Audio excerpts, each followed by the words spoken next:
오늘 하나님의 말씀은 역대하 13장 10절에서 18절까지 말씀이 되겠습니다. 구약성경 672페이지를 찾아주시기 바랍니다. 구약성경 672페이지 역대하 13장 10절에서 18절까지 말씀이 되겠습니다.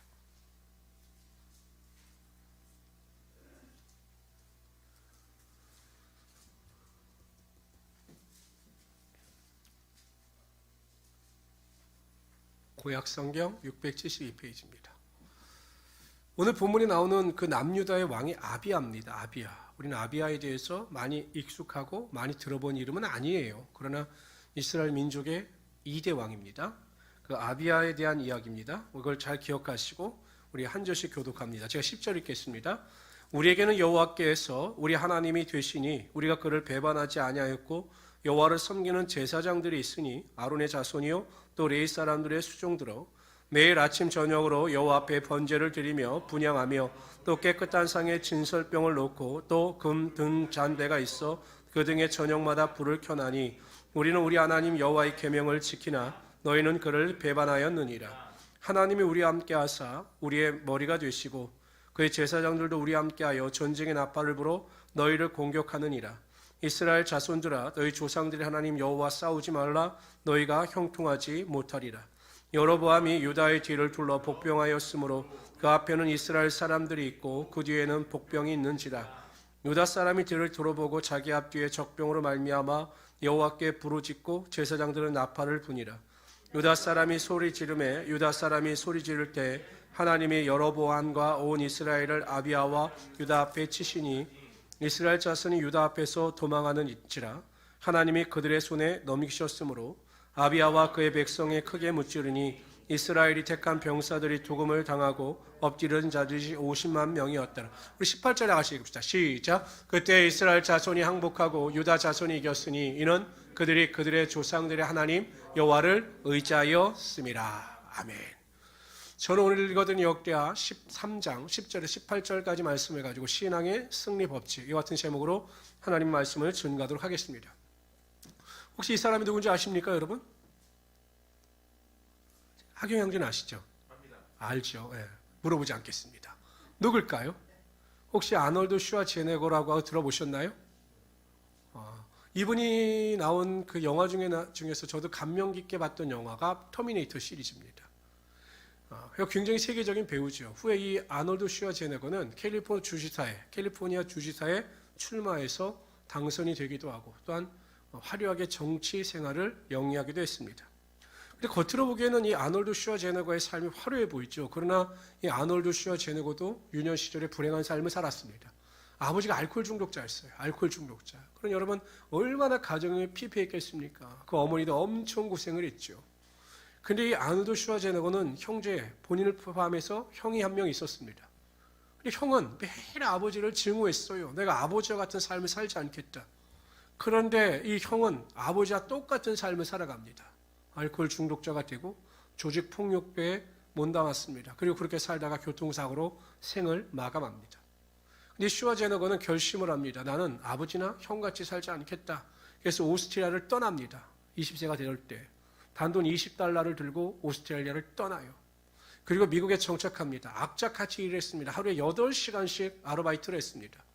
그리고 내가 자신의 건강을 위해서 헬스클럽에 나가서 이제 운동을 하기 시작합니다. 내가 무엇을 잘할 수 있을까라고 생각하다가 운동에 취미를 붙이게 되고 그래서 보디빌더가 됩니다.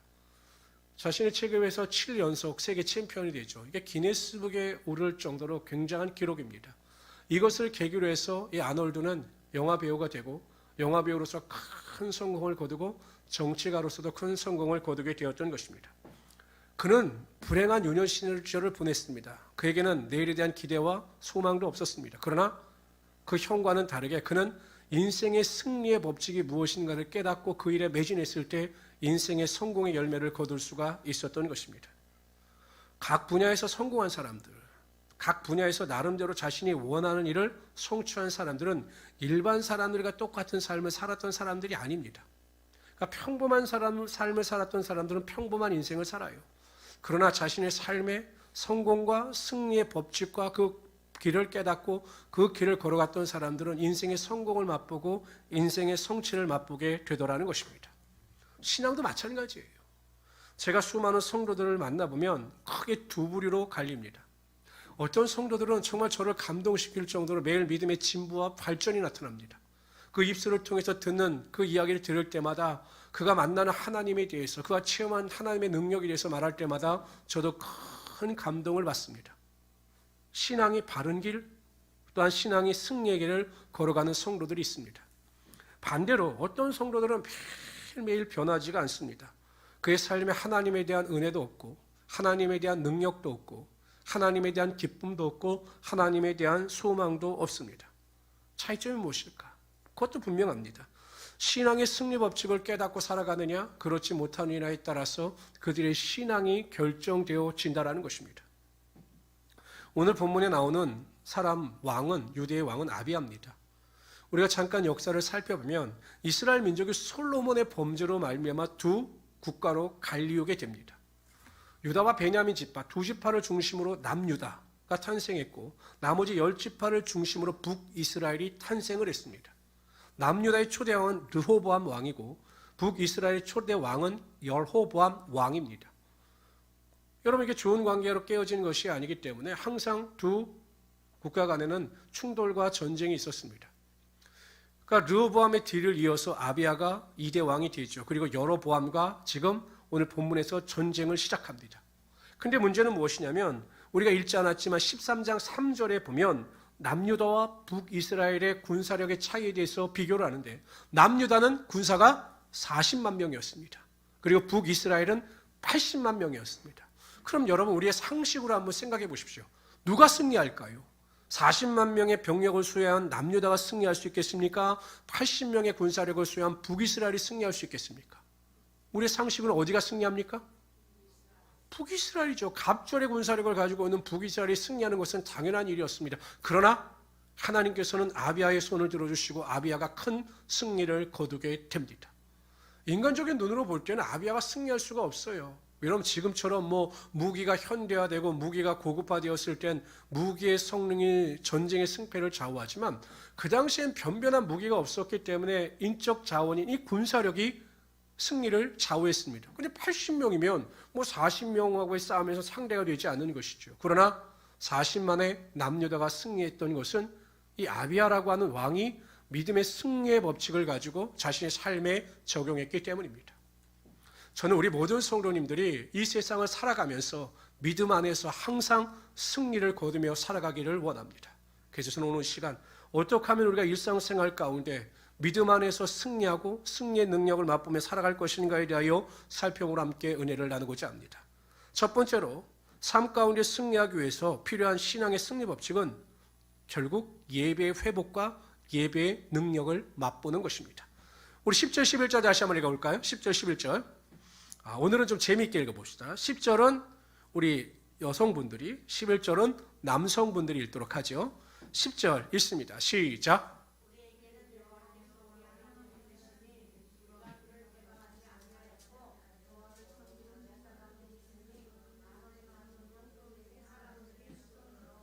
굳이 성경 볼 필요 없습니다. 앞에 다 띄워드립니다. 친절하게 앞에 보세요. 우리 남성분들 11절 시작. 또 깨끗한 상에 진설병을 놓고 또 금 등전대가 있어 그 등에 저녁마다 불을 켜나니 우리는 우리 하나님 여호와의. 아비야가 여로보암 왕에게 이야기합니다. 너희와 우리의 차이점이 있다는 것입니다. 그 차이점을 두 가지로 설명합니다. 첫 번째는 하나님에 대한 태도에 대한 차이점이었습니다. 두 번째는 제사에 대한 차이점이었습니다. 왜냐하면 여로보암 왕은 우상을 섬기고 있었기 때문에 하나님께 대하여 제사하지 않았습니다. 그런데 아비야는 뭐라고 이야기하냐면 우리는 매일 하나님께 제사를 드리고 있다. 11절에 보면 매일 아침 저녁으로 여호와 앞에 범죄를 드린다. 이렇게 이야기합니다. 그러니까 아침 저녁으로 하나님을 예배하는 것이죠. 이 차이점이 바로 아비야를 승리의 길로 들어서게 하였던 것입니다. 사무엘상 7장에 보면 사무엘이 이스라엘 백성들을 미스바로 모이게 합니다. 이유는 한 가지예요. 회개기도. 회개기도를 통하여 하나님께 돌이키기 위하여 모여서 하나님께 기도를 시작합니다. 근데 블레셋이 그 소식을 들어요. 근데 착각을 합니다. 야, 이게 이스라엘이 모여서 우리를 공격하려고 모였나 보다라고 해서 블레셋이 군대를 조직하여 이스라엘 민족을 공격합니다. 좀 전에 무방비 상태에서 이스라엘 민족이 위기 가운데 처하게 되죠. 아무것도 할 수가 없었습니다. 그러자 이스라엘 백성들이 사무엘에게 막 부르짖어 간구합니다. 제발 하나님께 기도하셔서 우리를 구원하여 주소서라고 사무엘에게 매달립니다. 사무엘도 할 수 있는 것이 아무것도 없었습니다. 그런데 사무엘이 가장 먼저 취한 행동이 무엇이냐면 젖먹는 어린 양을 잡아서 하나님께 번제를 드렸습니다. 자신의 능력으로 전술을 짠 것도 아니고 무엇인가 해보려고 노력한 것도 아닙니다. 먼저 하나님 앞에 온전한 제사를 드렸습니다. 그리고 하나님 앞에 믿음으로 기도할 때 하나님께서 우레를 내리셔서 블레셋 군대를 멸망케 하여 주셨던 것입니다. 엘리야가 바알 선지자들과 갈멜산의 영적 전쟁을 하기 위해서 올라가죠. 엘리야가 가장 먼저 한 것이 무엇이냐? 무너진 하나님의 단을 수축하는 거였습니다. 왕이 우상을 섬김으로 말미암아 세워졌던 하나님의 제단, 제사를 드렸던 하나님의 제단이 완전히 무너졌습니다. 그것을 바로 엘리야가 새로 세운 것입니다. 하나님에 대한 예배, 하나님에 대한 제사를 회복을 상징적으로 보여주는 것이죠. 그럴 때 하나님께서 엘리야에게 하나님의 큰 승리가 나타나게 하여 주셨던 것입니다. 영국에서 청교도들이 그 영국의 성공의 핍박을 견디지 못해서 아메리카로 메이플라워를 타고 이주를 합니다. 그때 102명 사람들 중에 35명이 청교도들이었습니다. 그들이 미국에 도착해서 가장 먼저 한 것은 자신들의 만족이나 자신들의 필요를 채우는 것이 아니라 학교와 교회를 세웠습니다. 가장 먼저 세운 것이 학교와 교회였어요. 왜 교회를 세웠을까?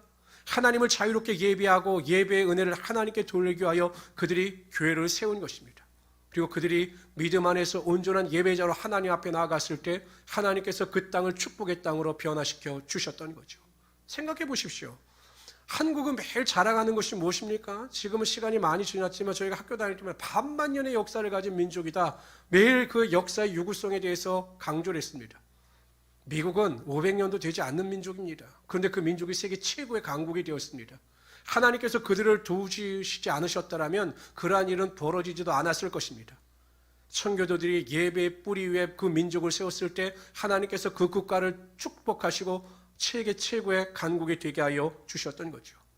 이처럼 자신의 삶 가운데 예배가 회복되어 예배가 삶의 중심이 되는 사람, 예배를 삶의 최고의 가치로 여기며 나의 삶의 모든 것을 바쳐 온전히 하나님 앞에 나아가 예배하는 사람, 그래서 하나님께서 그 예배를 인정하시고 하나님의 예배자로 찾으시는 그 사람들에게는 하나님의 축복과 하나님의 승리가 반드시 나타나게 하여 주시는 것입니다. 예배가 무너지고 예배가 바로 서지 않은 자의 삶에는 하나님의 축복의 능력이 절대로 임하지 않습니다.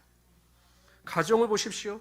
예배가 삶의 중심인 가정, 예배의 능력을 선포하고 예배의 능력을 쫓아 살아가는 가정, 항상 예배를 통하여 하나님의 살아계심을 증거하는 가정은 하나님께서 그 가정을 축복하여 주셔서 그 가정 가운데 하나님의 능력이 반드시 나타나게 하여 주시는 것입니다. 제가 많은 분들을 만나서 어떻게 이렇게 자녀들이 잘 양육이 되었습니까? 어떻게 이렇게 가정이 화목되었습니까? 라고 여쭤보면 모든 분들이 말씀하시는 것이 결국은 예배예요.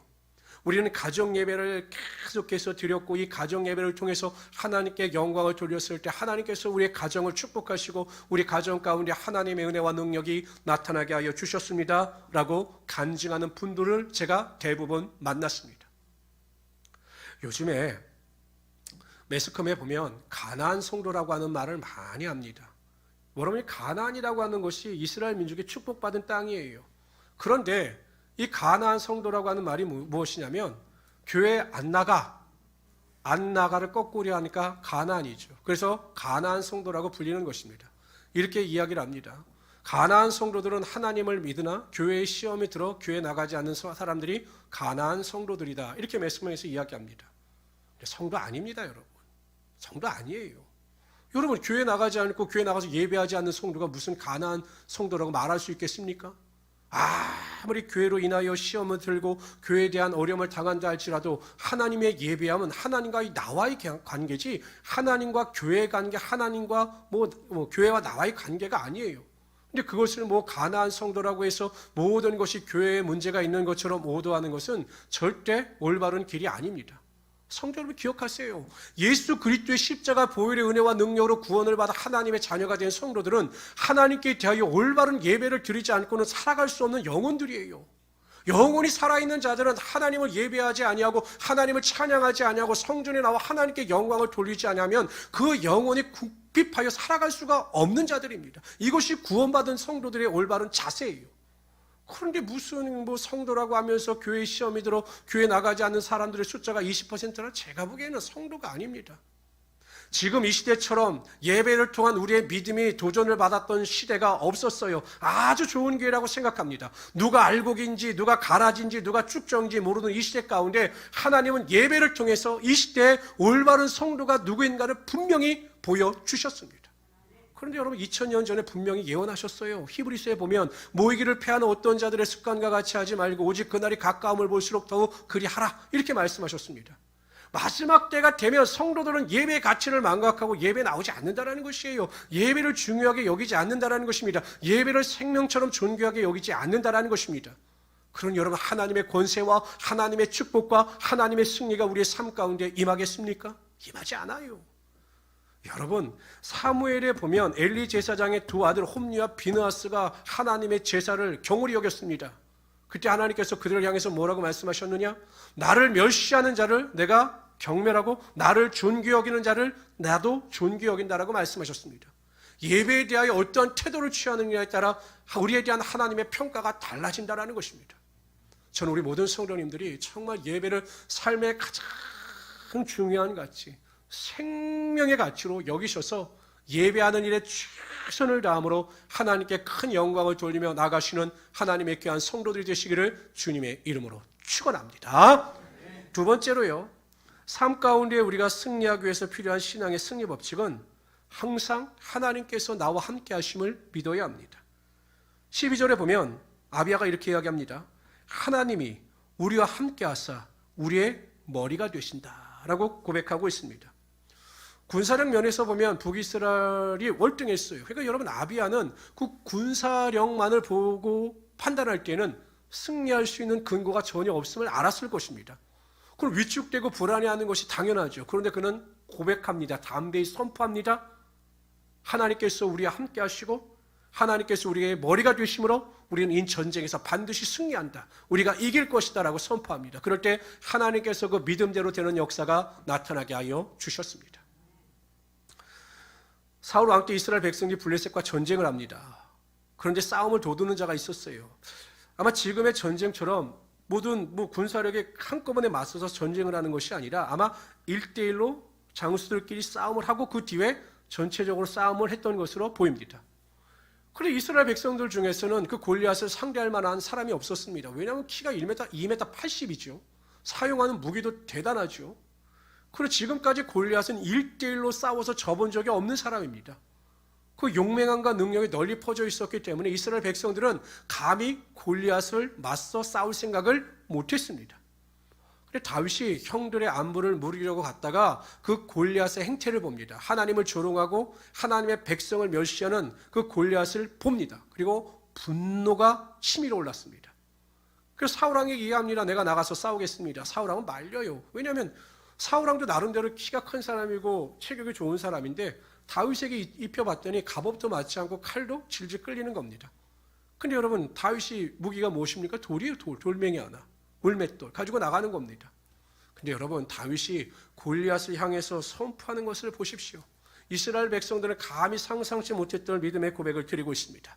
다 같이 한번 읽어봅시다. 시작. 너는 칼과 창과 단창으로 내게 오거니와 나는 만군의 여호와 이름 곧 내가 모욕하는 이스라엘 군대의 하나님의 이름으로 내게 가노라.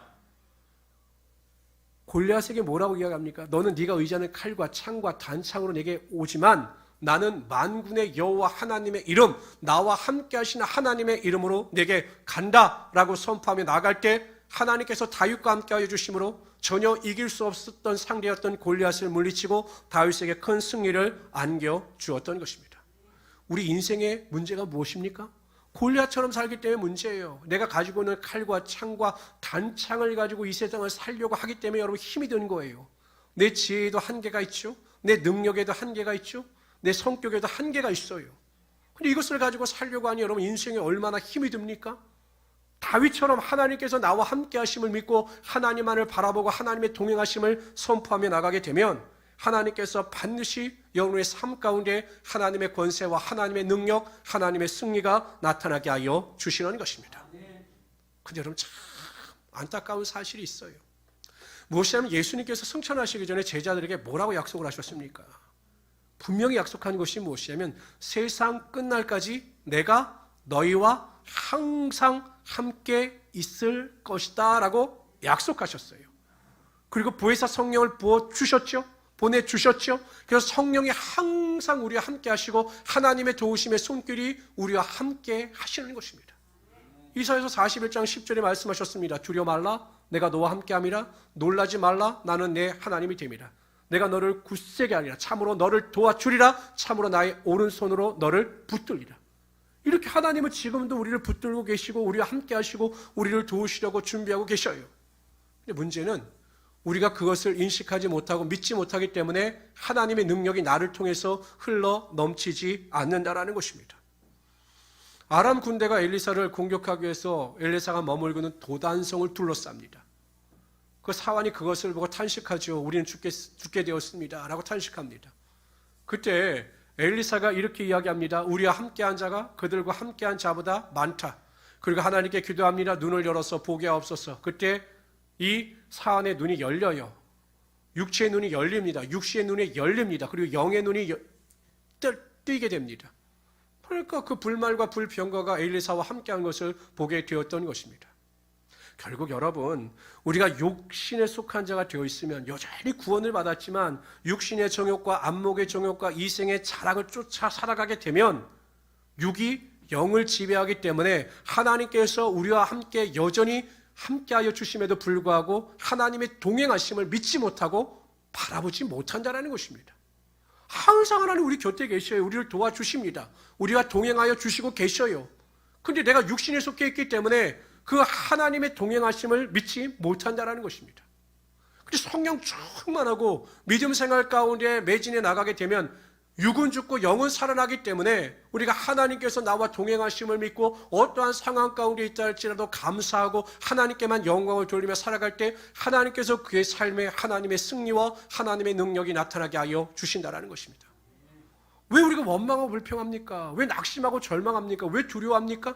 육에 속해 있기 때문에 그래요. 여전히 믿는다고 하면서 육에 속해 있기 때문에 걱정하고 염려하고 탄식하고 절망하는 것입니다.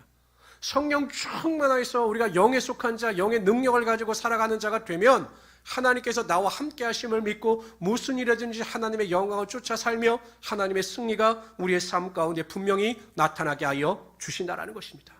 저는 우리 모든 성도님들이 이러한 믿음의 수준에 이룰 수 있도록 항상 성령 충만하셔서 영적인 일에 대하여 승리하시고 또한 그래서 하나님께서 나와 동행하심을 믿으심으로 승리하며 살아갈 수 있는 하나님의 귀한 성도들이 되시기를 주님의 이름으로 축원합니다. 세 번째로요, 삶 가운데 승리하기 위해서 필요한 신앙의 승리 법칙은 위기 때 반드시 더 간절한 마음을 가지고 하나님께 기도해야 한다는 것입니다. 아비야는요, 하나님께서 나와 함께 하신다, 하나님께서 우리의 머리가 되신다, 이렇게 믿음의 고백을 가지고 전쟁에 나갔습니다. 그럼 여러분 쉽게 승리해야 되는 것 아니겠습니까? 아비야야, 네 믿음을 내가 보았다 라고 쉽게 승리해야 되는 것이 당연한데, 이 북이스라엘의 여로보암 왕은 굉장히 똑똑한 사람이었습니다. 전략과 전술을 완벽하게 세워요. 복병을 심겨놓습니다. 그리고 남유다 백성들을 유인하여 나오게 한 뒤에 앞에서 뒤에서 협공을 합니다. 그러니까 전혀 예상치 못한 공격에 대해서 남유다 백성들이 당황을 하게 된 거죠. 야, 이게 뭐지? 하고 당황을 하게 된 것입니다. 성도들이 착각하는 것 중에 하나가, 제가 많이 듣는 질문 중에 하나가 이것입니다. 목사님, 왜 제가 하나님 말씀대로 살고 하나님 뜻대로 순종하며 산다라고 하는데 나의 삶에 이러한 고난과 좌절과 슬픔과 어려움이 다가오는 것입니까? 라고 묻습니다. 이해는 합니다. 그러나 우리가 하나님의 말씀이나 하나님의 은혜를 제대로 깨닫지 못하는 말씀입니다. 우리가 하나님의 말씀대로 산다고 해서 고난이 우리를 비껴가는 것은 아니에요. 하나님은 오히려 그 고난을 통해서 축복과 영광을 예비하고 계시다는 사실입니다. 그 고난 가운데 우리가 어떠한 태도를 취하느냐, 문제 가운데 어떠한 태도를 취하느냐에 따라 우리의 삶의 미래가 결정되어진다는 것입니다. 그냥 문제만 만나면 죽겠다고 하는 분들이 있어요. 그냥 조금만 어렵기만 하면 그냥 막 힘들다 죽겠다고 하는 분들이 있어요. 제가 초등학교 때 보면 저희 친구들 중에도 보면 그냥 여기 손가락에 여기 조금만 다치면 매일 양호실에 가겠다 막 울며 불면서 나는 뭐 너무 아프다 꾀병을 부리는 친구들이 너무나 많아요. 나중에는 아프다고 하면 다른 친구들이 거들떠도 안 봅니다. 근데 신앙에도 그렇게 꾀병을 부리는 분들이 많아요. 내가 보기엔 살만합니다. 목회자인 제 3자 입장에서 보면 별론데 어렵지 않은데 근데 그걸 침소봉도해서 마치 자신만 고난을 당하고 있는 것처럼 인생이 끝난 것처럼 우울해하고 낙심하는 분들이 있어요. 그런 분들은 하나님의 은혜와 능력이 임하지 않는다라는 것입니다. 위기에 처할수록 어려움에 처할수록 우리는 결단하고 믿음을 하나님께 나타내 보여야 합니다. 이스라엘 백성들이 그랬다는 거예요. 위기에 처합니다. 당황합니다. 근데 그들이 취한 행동이 무엇이었느냐? 성경을 봅시다. 대하서 13장 14절 15절 다 같이 읽읍시다. 시작. 유다 사람이 뒤를 보고 자기 앞뒤에 적병으로 말미암아 여호와께 부르짖고 제사장들은 나팔을 부니라. 유다 사람이 소리 지르매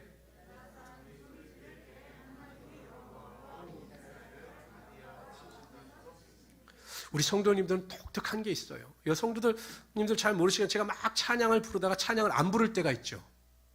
막 찬양을 부르다가 제가 안 부를 때가 있죠. 왜 안 부르는지 아십니까? 우리 성도님은 제가 찬양을 부르는 부모님들은 립싱크를 합니다. 그러나 제가 찬양을 안 부르면 그때서 소리를 내셔요. 성경도 마찬가지인 것 같아요. 제가 같이 읽으면 이러다가 제가 안 읽으면 목소리가 커지셔요. 다시 한번 읽읍시다. 시작. 자기 앞뒤에 적병으로 말미암아 여호와께 부르짖고 제사장들은 나팔을 부니라. 유다 사람이 소리 지르매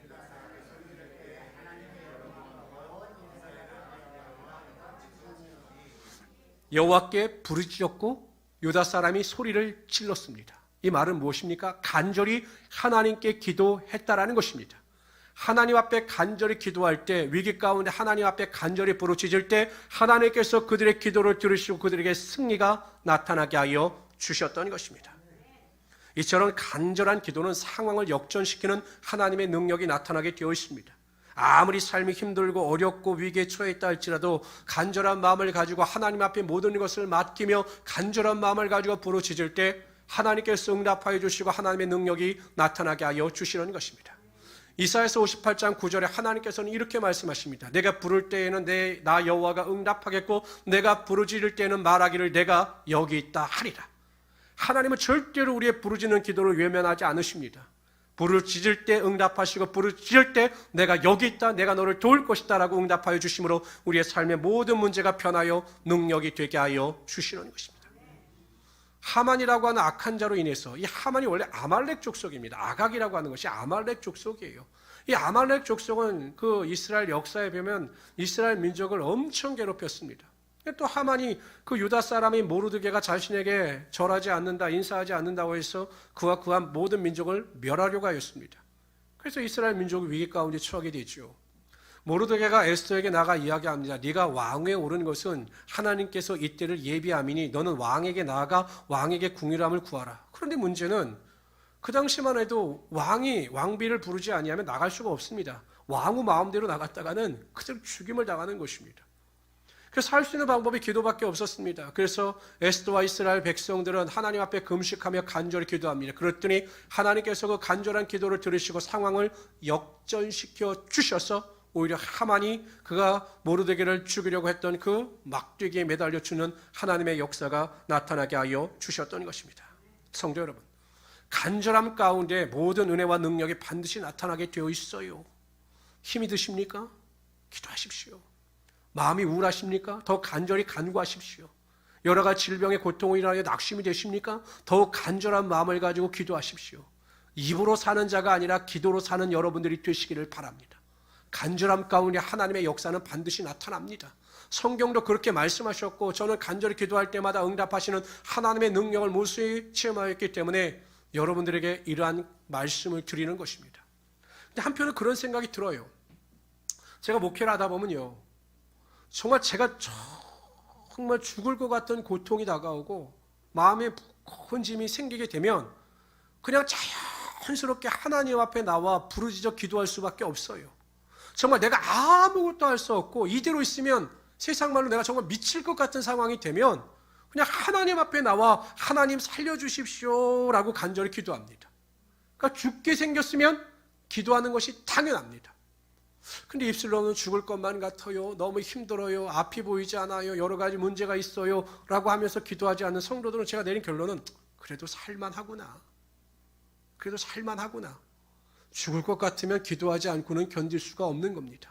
저는 우리 모든 성도님들이 항상 위기 가운데 처해 있다 할지라도 낙심하지 마시고 하나님 앞에 나와 간절히 기도하심으로 하나님의 은혜와 능력, 승리를 맛보며 살아갈 수 있는 하나님의 귀한 성도들이 되시기를 주님의 이름으로 축원합니다. 제가 자녀를 양육하다 보면 이기적이지만 자녀들을 향한 부모의 마음이 있어요. 우리 자녀가 그래도 조금 더 잘 됐으면 좋겠다, 우리 자녀가 좀 더 행복했으면 좋겠다, 우리 자녀들이 좀 열심히 또 행복하게 살아서 많은 것을 누리며 살아갔으면 좋겠다라고 하는 부모의 나름대로의 욕심이 있습니다.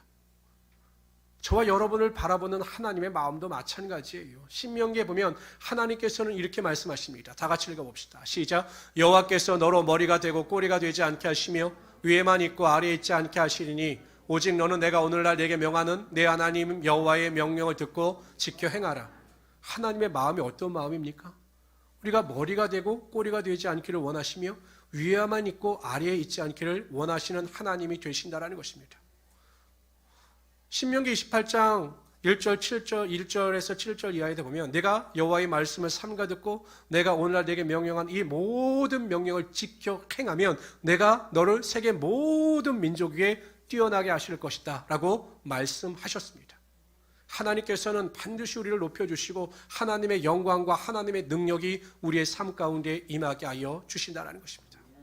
이게 하나님의 마음이에요. 그런데 여러분, 하나님께서는 그렇게 살기를 원하시는데 왜 우리는 정말 세상 말로 하면 그렇게 찌질한 인생을 살아가느냐라는 것입니다. 저는 하나님을 제대로 믿고 하나님께서 말씀하신 대로 살아가게 되면 하나님이 반드시 우리에게 승리도 주시고 바른 길로 인도하여 주심을 믿습니다. 그 길이 반드시 세상적인 성공이 아니다 할지라도 우리의 삶에 주어지는 참된 행복과 기쁨을 가지고 살아갈 수 있게 만들어 주신다는 것입니다. 그래서 첫 번째, 하나님이 찾으시는 예배자가 되십시오. 하나님께 인정받는 예배자가 되십시오. 정말 예배를 드릴 때 내 목숨과 생명을 바쳐서 예배를 드린다라고 하는 각오를 가지고 예배를 드리시기를 바랍니다. 예배 자리에 앉아있다고 해서 하나님이 받으시는 예배가 아니에요. 생각해 보세요. 예배에 나와서 예배를 드리는데 생각이 다 딴 데가 있고 찬양을 부를 때 기도할 때 다 마음이 딴 데가 있고 말씀을 듣는데 마음이 다 딴 데가 있다면 그것은 예배를 드리는 자가 아닙니다. 예배에 대한 사모함이 있고 예배에 대한 은혜가 있으면 우리가 예배에 집중할 수 있고 그 예배를 통해서 하나님께 영광을 돌릴 수가 있게 된다는 것이죠. 그런데 여러분, 하나님이 지켜보고 계신데, 하나님 우리의 생각과 우리의 패부까지 아시는 하나님이 되시는데 어떻게 딴 생각을 하고 있을 수가 있겠습니까? 오늘은 점심은 뭐를 먹을까? 예배 끝나면 어디를 또 놀러 갈까? 이 생각하고 있으면 이게 예배입니까? 아니잖아요. 아이고, 오늘 목사님 설교가 35분이 지나가기 시작하네. 이게 예배입니까? 아니잖아요. 정말 하나님께서 지켜보고 계신 예배라면 나의 모든 것을 내려놓고 내 생명을 바쳐 집중하며 간구할 수 있는 이게 예배가 아니겠습니까? 저는 솔직히 하나님께 예배를 드리면서 제가 정말 자부하는 것은 저는 예배 때 지금까지 한 번도 존 적이 없습니다. 그래서 저는 말씀드리지만 예배 때요, 보신 분들은 아시겠지만 저는 예배 때 제 등짝을 그 의자 뒤에 대지 않아요. 왜냐하면 예배 자세가 흐트러지면 하나님께 대한 예배의 마음이 흐트러지기 때문이죠. 어떻게 예배 때 다리를 꼬고 예배를 드립니까? 그건 아니잖아요. 아니, 어른들 앞에서 이렇게 다리 꼬고 있는 분들 있습니까? 없잖아요. 그 사소한 태도 하나가 하나님께 어떻게 예배를 드리냐가 결정되어지는 것 아니겠습니까? 저는 정말 이 마지막 때에 하나님께서 인정하시는 하나님의 예배자들이 되시기를 바랍니다. 그러면 반드시 하나님께서 여러분의 예배를 받아주시고 여러분의 삶에 은혜가 임하게 하여 주실 것입니다. 두 번째, 하나님께서 항상 나와 함께 하심을 믿으시기를 바랍니다. 하나님이 나와 함께 하신다. 성령 충만하면 그게 믿어집니다. 그리고 하나님께서 원하시는 길을 걸어가게 되어 있습니다. 그리고 하나님께서 그들을 높여 주신다라는 것입니다. 위기 때 낙심하거나 포기하지 마시고 오히려 더 간절한 마음을 가지고 하나님을 의지하며 살아갈 수 있는 하나님의 귀한 성도들이 되시기를 주님으로 축원합니다. 세상을 살아가는 자들도 뭔가 치열하게 살려고 노력합니다. 인생을 다양한 방법으로 살아가는 자들이 있죠. 그러나 뭔가 치열하게 살고 뭔가 열심으로 살았으면 좋겠습니다. 저는 그런 생각을 합니다.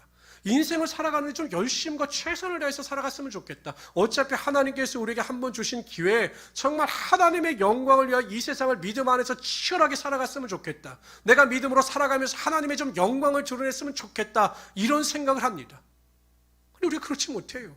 믿는다고 하면서 너무 나태하게 살아갑니다. 믿는다고 하면서 우리의 인생에 최선을 다하지 못합니다. 직장에서나 사업장에서나 뭔가 치열한 믿음 안에서 하나님의 영광을 드러낼 수 있도록 우리는 최선을 다할 수 있어야 한다는 것입니다. 그래서 여러분, 정말 그 믿음을 가지고 하나님의 영광을 나타내 보일 수 있는 하나님의 귀한 성도들이 되시기를 주님으로 축원합니다.